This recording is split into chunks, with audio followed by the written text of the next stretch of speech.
Sudah jam 10 pagi nih MJ Listener. Apakah MJ Listener sudah mandi? Hayo. Nah, mandi pagi nih MJ Listener bikin seger loh. Juga menjaga kebersihan tubuh ini baik membantu kita terhindar dari berbagai masalah kulit akibat penumpukan sel kulit mati. Nah, biasanya MJ Listener mandi sehari berapa kali nih? Apakah 2 kali, sekali, atau bisa lebih? Nah, meskipun mandi ini baik bagi tubuh MJ Listener, ada beberapa dokter spesialis kulit dan kelamin yang menyampaikan bahwa lansia ini tidak disarankan untuk sering mandi. Kira-kira kenapa ya? Mari kita ulas nih listener seputar mandi dan berbagai manfaatnya. Dan saat ini langsung kita akan bahas terhubung dengan dokter spesialis kulit dan kelamin MMC Hospital, Dr. Danang Triwahyudi. Selamat pagi Dr. Danang. Selamat pagi. Dokter Danang, terima kasih sudah meluangkan waktu untuk bergabung bersama MG Radio. Nah dokter, ini mandi ini menjadi aktivitas wajib kita setiap hari ya dok ya? Mandi sebelum beraktivitas dan setelah beraktivitas. Nah sebetulnya apa sih dok manfaat mandi bagi kesehatan kulit kita, Dokter Danang? Oke, baik. Ini mandi secara keseluruhan ya untuk seluruh usia. Mandi itu memang sebetulnya tentunya seperti kita tahu membersihkan kotoran-kotoran yang menempel di kulit terutama ya termasuk rambut dan lain sebagainya. Jadi itu salah satu fungsi utamanya. Mengapa demikian? Karena seperti kita ketahui setelah beraktivitas kita banyak ketemu dengan polutan-polutan dari luar. Selain itu juga badan sendiri juga menghasilkan ada lemak-lemak dan ada kotoran-kotoran yang memang juga sebaiknya harus dibersihkan. Nah, terkait dengan 2 kali, karena kita negara tropis dengan kelembapan tinggi, tentunya mandi harus 2 kali di sini. Berbeda dengan di negara yang 4 musim, kadang-kadang kalau musim dingin dia bisa 1 kali saja dianjurkan memang supaya kulitnya tidak kering. Sebetulnya itu utamanya kita harus mandi. Dokter, jadi lebih baik memang karena Indonesia adalah negara tropis begitu ya, jadi mandi disarankan 2 kali sehari di pagi dan sore, begitu ya dok ya? Atau kapan dok waktu yang tepat untuk mandi dok? Ya sebetulnya sih sebelum kita beraktivitas dan setelah kita selesai beraktivitas, maksudnya aktivitas yang harian ya, jadi makanya terutama adalah pagi dan sore karena di antaranya kan kita ada bekerja, ada main, ada apa gitu kalau anak-anak ya. Jadi setelah itu selesai semua baru kita bersihkan badan sehingga dalam tanda kutip tidak kotor lagi gitu. Ya Dokter Danang, seperti kalau tadi di awal saya sempat sebut dok, ada beberapa pendapat bahwa lansia ini tidak disarankan untuk sering mandi gitu dok. Nah itu kenapa ya dok kira-kira dok? Nah baik, kalau kita kemudian berbicara khusus tentang lansia, tentunya kita juga harus tahu apa-apa saja yang terjadi pada kulit lansia. Jadi dalam kulit lansia ini ada yang disebut sebagai proses aging atau proses penuaan. Itu ada proses penuaan yang dari dalam dan ada proses penuaan yang dari luar atau istilahnya intrinsic dan extrinsic aging. Nah itu kita harus lihat apa saja yang terjadi. Terjadi bahwa kulitnya kolagennya menurun, lemak bawah kulitnya menurun sehingga kulitnya cenderung menjadi pecah-pecah. Kemudian juga dia kehilangan sel-selnya juga fungsi-fungsinya semua menurun sehingga memang fungsi regenerasinya juga turun. Nah, kemudian dia juga menjadi mendapat paparan sinar yang dari luar ya sebagai extrinsic aging dan dia banyak paparan dari polutan, dari matahari dan lain sebagainya sehingga dia juga kemudian menjadi timbul kerutan-kerutan, terjadi pengerasan kulit dan lain sebagainya. Nah, proses mandi ini sendiri adalah suatu proses yang pada dasarnya adalah membersihkan atau menghilangkan natural moisturizing factor. Jadi karena kita proses mandi dengan air dan kemudian dengan sabun, maka natural moisturizing factor di kulit itu akan terkikis. Kalau pada kulit yang normal, yang pada usia muda, dia akan kemudian kembali lagi setelahnya. Ada kandungan tertentu memang yang seperti kalau penyakit tertentu yang itu juga harus ditambahkan. Nah, kalau pada kulit lansia karena tadi proses penuaan, dia kulitnya sendiri sudah cenderung kering. Kalau kemudian kita terlalu sering mandi, memang si natural moisturizing factornya ini kemudian tidak kembali sehingga kulitnya akan menjadi makin kering. Apalagi kalau mandinya juga memakai sabun-sabun yang dikatakan harsh ya, jadi pH-nya tinggi, kemudian dia deterjennya banyak, tuh. Nah itu kemudian menjadikan kulitnya semakin kering dan kemudian akan menimbulkan keluhan-keluhan seperti kekeringan kulit atau gatal dan lain sebagainya. Itu yang menjadi penyebab kenapa lansia disebutkan tidak boleh terlalu sering mandi. Tapi sih sebenarnya di Indonesia dengan ini tetap aja seharusnya tetap 2 kali mandinya. Itu tapi tentunya dengan sabun yang lebih lembut. Kemudian nanti setelah mandi diberikan pelembab. Gitu. Mandi jadi tetap disarankan 2 kali sehari begitu ya dok ya. Tapi Iya, terutama untuk lansia ini memang memiliki semacam treatment khusus begitu ya dok ya, karena mungkin iya mengalami betul. kerentanan terhadap Iya, kulitnya. Nah tapi iya. kalau untuk menjaga kesehatan kulit nih dok, terutama tadi lansia gitu ya karena memang rentan, itu kira-kira apa cara yang paling baik begitu dok untuk menjaga kesehatan kulit lansia?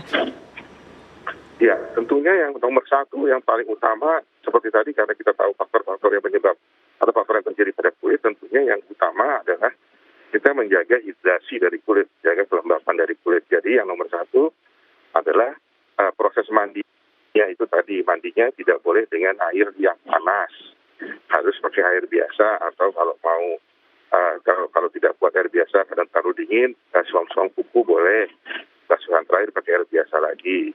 Kemudian sabun yang dipakai juga harus sabun yang pH-nya balance. Kemudian kalau bisa ada pelembabnya, tidak dengan sabun-sabun antiseptik yang kemudian deterjennya kemudian tinggi. Nah setelah itu juga dianjurkan sekali untuk diberikan pelembab. Pelembabnya tentunya juga pelembab yang sebaiknya tidak wangi, tidak ada tambahan-tambahan pemutih dan lain sebagainya, gitu ya. Jadi yang netral saja. Begitu. Nah, kemudian juga tentunya kita juga harus memperhatikan bahwa kulit lansia ini juga rentan terhadap matahari, sehingga tentunya juga harus ada misalnya keluar ada pakaian baju yang tertutup kalau siang hari, kemudian bagaimana mereka juga harus memakai sunscreen kalau keluar dari wajah gitu, dan kemudian tentunya hidrasi dari air minum juga tidak boleh kurang selain dari suplai gizi-gizi dari makanan-makanan yang lain seperti vitamin dan mineral yang terkandung dalam makanan seperti itu. Begitu, Pak. Dokter Danang, kalau kita bicara soal airnya gitu ya dok ya, kita kan ada Ya. 2 pilihan gitu, air dingin dan juga air hangat. Apa masing-masing manfaat dari mandi dengan air dingin dan air hangat bagi tubuh kita, dokter Danang? Ya, sebetulnya kalau masalah air hangat itu kondisinya dia menenangkan ya. Dia membuat kalau kita misalnya suhu terlalu dingin, air hangat itu akan membuat kita tidak kaget gitu, sehingga tentunya lebih nyaman. Dan kemudian dari faktor air hangat sendiri juga ada soothing efek ya, efek untuk menenangkan gitu. Jadi kalau kita habis bekerja tuh mandi pakai air hangat kan enak sekali ya, karena kemudian kita jadi tenang, jadi calm gitu. Tapi keburukannya air hangat itu dia membuat kulit menjadi kering karena jadi natural faktornya yang di atas kulit kemudian terkikis dengan cepat dengan air hangat. Nah, sementara kalau air dingin dia lebih lebih soft ke kulit karena dia sebetulnya tidak terlalu berpengaruh terhadap natural faktornya. Tapi ya itu tadi kalau memang efek-efeknya tadi susting dan lain sebagainya itu ya lebih tidak ada lah dibanding dengan air hangat gitu. Dokter Danang, ini tapi ada juga case-case yang seperti ini dokter. Misalnya kalau di sekitar saya gitu ya, biasanya memang pada umumnya orang itu mandi 2 kali sehari gitu. Tapi ada juga dok, beberapa orang itu yang dia tidak suka mandi begitu. Jadi sehari itu mungkin bisa sekali dan itu sudah bagus gitu. Tapi kemudian ada yang sebaliknya, itu orang-orang yang sangat suka sekali mandi. Jadi apalagi pas pandemi ini mungkin agar terasa lebih aman begitu ya setelah selesai dari luar itu terus mandinya mungkin bisa lebih dari 3 kali dalam sehari. Nah kalau kayak gitu seperti apa dokter? Dengan dua case yang berbeda ini dok, ada yang tidak suka mandi, ada yang mandi berlebihan begitu. Ya kalau yang baik, kalau yang tidak suka mandi tentunya ya kita dengan kemungkinan takutnya terjadi infeksi atau terjadi kolonisasi dari bakteri-bakteri atau jamur-jamur di badan ya, karena memang pembersihannya kurang kita anggap demikian ya. Nah itu yang utamanya. Nah sementara kalau yang memang tadi yang seperti terjadi saat ini ya, saat pandemi ini, bahwa kita kemudian menjadi sering mandi karena setiap keluar mandi, lebih baik demikian apalagi di awal pandemi kemarin, itu tentunya ya bisa dilakukan. Terjadi juga sebetulnya efek samping kekeringan kulit sebenarnya, tapi bisa dikurangi atau diperbaiki dengan kita memakai pelembab.